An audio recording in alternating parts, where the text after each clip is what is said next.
Video में आगे बढ़ने से पहले ही बता देता हूं कि इस पूरे 20,000 पॉइंट की गिरावट के बारे में मैंने अपनी टेलीग्राम कम्युनिटी को पहले ही इन्फॉर्म कर दिया था। अगर आप भी मेरी टेलीग्राम कम्युनिटी का हिस्सा बनना चाहते हैं तो डिस्क्रिप्शन में दिए गए लिंक से ज्वाइन कर सकते हैं।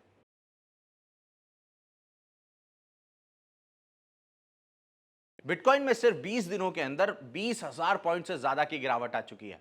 जब बिटकॉइन $1,00,000 के ऊपर ट्रेड कर रहा था तब लोग बोल रहे थे कि बिटकॉइन अब $2,00,000 जा सकता है, लेकिन आज वही बिटकॉइन लगातार प्रेशर में नजर आ रहा है। इस वीडियो के एंड तक में आप बीटीसी के गिरने का फंडामेंटल के साथ साथ टेक्निकल रीजन भी समझ जाएंगे। और सबसे इंटरेस्टिंग बात यह है कि ये गिरावट के पीछे कोई एक रीजन नहीं है। इसके पीछे ईटीएफ की सेलिंग है, माइक्रो स्ट्रैटेजी का फैक्टर है, ग्लोबल वॉर का एंगल है, ट्रम्प का फोर्ट नॉक्स गोल्ड ऑडिट वाला प्रेशर है और सबसे इंपॉर्टेंट टेक्निकल चार्ट भी अभी वीकनेस दिखा रहे हैं। तो आखिर बिटकॉइन के साथ चल क्या रहा है? क्या ये सिर्फ एक हेल्दी करेक्शन है या फिर मार्केट हमें किसी बड़े मूव के लिए प्रिपेयर कर रहा है? आज के वीडियो में हम इमोशनल ओपिनियन नहीं बल्कि फैक्ट्स और लॉजिक पे बात करेंगे। जब बिटकॉइन ईटीएफ्स लॉन्च हुए थे 2024 में, तब मार्केट में 1.46 बिलियन ऑफ डॉलर का इन्फ्लो आया था। इंस्टीट्यूशनल इन्वेस्टर के पास तब बिटकॉइन खरीदने का एक सिंपल और रेगुलेटेड तरीका था। इसी वजह से बिटकॉइन में हिस्टोरिक रैली देखी गई और तब से लेके अब तक 61.19 बिलियन डॉलर की पीक नेट इनफ्लो देखने को मिली है अक्टूबर 2025 में, जिसको हम क्यूमुलेटिव टोटल नेट इनफ्लो कहते हैं। लेकिन मार्केट में एक सिंपल रूल है, जो चीज प्राइजेस को ऊपर ले जा सकती है वही चीज प्राइजेस को नीचे भी ला सकती है। पिछले कुछ हफ्तों से बिटकॉइन ईटीएफ्स में लगातार सेलिंग हुई और 1.46 बिलियन डॉलर का टोटल आउटफ्लो देखने को मिल रहा है, जिसकी वजह से क्यूमुलेटिव टोटल नेट इनफ्लो भी 54.26 बिलियन डॉलर हो गया है। जब इंस्टीट्यूशनल ईटीएफ यूनिट बेचते हैं तो फंड मैनेजर को अंडरलाइंग बिटकॉइन भी सेल करना पड़ता है, यानी मार्केट में एडिशनल सप्लाई क्रिएट होती है। रिटेल इन्वेस्टर अक्सर चार्ट देखते हैं, लेकिन स्मार्ट मनी ईटीएफ फ्लोज भी देखता है और अभी ईटीएफ फ्लोज वार्निंग सिग्नल दे रहे हैं। अब बात करते हैं एक ऐसे फैक्टर की जिसके बारे में बहुत कम लोग डिस्कस कर रहे हैं, और वो है माइक्रो स्ट्रैटेजी। आज के टाइम पर माइक्रो स्ट्रैटेजी, या अब जिसे स्ट्रैटेजी भी कहते हैं, दुनिया के सबसे बड़ी कॉर्पोरेट बिटकॉइन होल्डर है।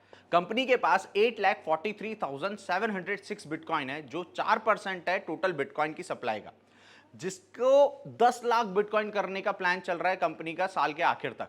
मार्केट का कॉन्फिडेंस इस बात पर भी डिपेंड करता है कि उनकी बिटकॉइन होल्डिंग प्रॉफिट में है या नहीं। प्रॉब्लम तब शुरू होती है जब बिटकॉइन की मार्केट प्राइस उनकी एवरेज एक्विजिशन प्राइस के आसपास पहुंचती है, जो $75,699 है, क्योंकि उस लेवल पर इन्वेस्टर के दिमाग में सवाल उठने लग जाते हैं। अगर बिटकॉइन और गिरा तो क्या कंपनी को प्रेशर फेस करना पड़ेगा? क्या लिवरेज का रिस्क बढ़ेगा? क्या मार्केट कॉन्फिडेंस वीक होगा? चाहे कंपनी बिटकॉइन ना बेचे, लेकिन मार्केट फ्यूचर रिस्क को पहले ही प्राइस करना स्टार्ट कर देती है, और इसी वजह से ये जोन साइकोलॉजिकली काफी इंपॉर्टेंट जोन बन गया था। हिस्ट्री बताती है बड़े जियोपॉलिटिकल इवेंट्स के दौरान गवर्नमेंट और इंस्टीट्यूशंस अपनी पोजीशनिंग क्वाइटली करते हैं। अगर फ्यूचर में ग्लोबल स्टेबिलिटी इंप्रूव होती है, वॉर रिलेटेड टेंशन कम होती है और मार्केट रिस्क ऑन मोड्स में वापस आ जाते हैं, तो नेचुरली इंस्टीट्यूशनल सस्ते लेवल पर एक्यूमुलेशन करना स्टार्ट कर देते हैं। कोई भी स्मार्ट इन्वेस्टर एक्सपेंसिव प्राइसेस पर नहीं खरीदना चाहता है, हर कोई डिस्काउंट चाहता है। इसीलिए मार्केट में एक थ्योरी काफी पॉपुलर हो रही है कि बड़े प्लेयर्स वॉर रिलेटेड अनसर्टेनिटी खत्म होने से पहले बिटकॉइन को लोअर लेवल पर एक्यूमुलेट करना स्टार्ट कर देते हैं।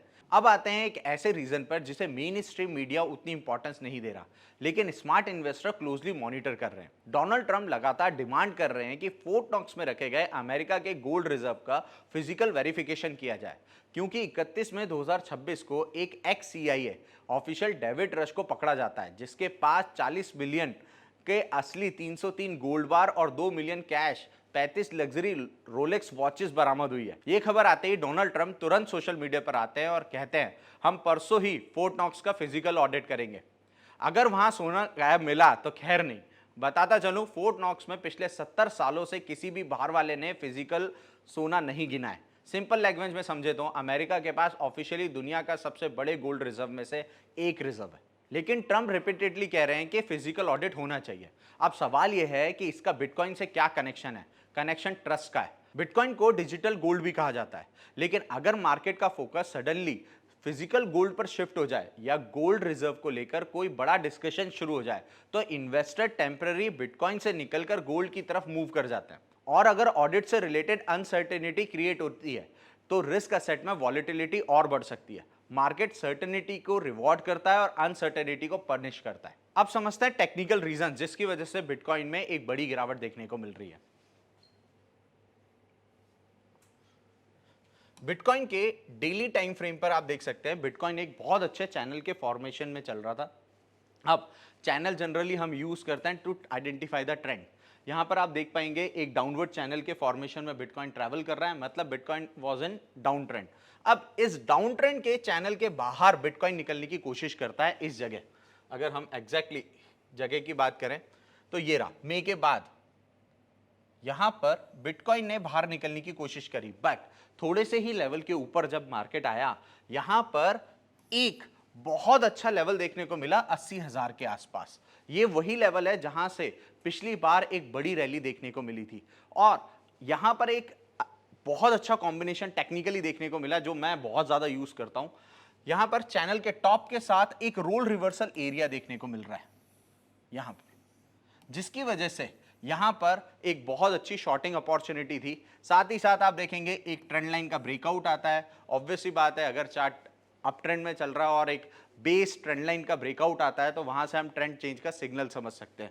साथ ही साथ अगर हम इंडिकेटर वाइज भी अगर हम बात करें तो अगर मैं बिटकॉइन के आरएसआई की बात करूं यहां पर, तो आप एक चीज देख पाएंगे, बिटकॉइन की मंथली जो आरएसआई है वो 50 के नीचे जा चुकी है। आप इसको बैक टेस्ट करके देखना, जब भी किसी चार्ट पर मंथली आरएसआई 50 के नीचे जाती है तो ये अपने आप में एक बियरिश सिग्नल होता है। साथ ही साथ अगर हम वीकली आरएसआई को भी देखें तो वीकली आरएसआई ने भी 50 से यू टर्न मार दिया है और अब वो आरएसआई 30 की तरफ ट्रैवल कर रही है। तो ये बहुत सारे टेक्निकल रीजन थे, छोटे छोटे बहुत सारे और भी रीजन है, बट मेजरली देखा जाए बड़े टाइम फ्रेम की बात सुनी जाए, क्योंकि हमेशा याद रखना अगर आपको बड़ा मूव पकड़ना है तो बड़े टाइम फ्रेम से बात करनी पड़ती है। तो बड़े टाइम फ्रेम पर अगर बिटकॉइन को के टेक्निकल को अगर मैं समराइज करूं तो चैनल का फॉर्मेशन था, एक रेजिस्टेंस था, साथ ही साथ इंडिकेटर वाइज बात करूं तो इंडिकेटर वीकनेस शो कर रहे थे। ऐसे ही मार्केट से रिलेटेड इंटरेस्टिंग वीडियोस के लिए चैनल को सब्सक्राइब कर लो और मिलते हैं अगली वीडियो में।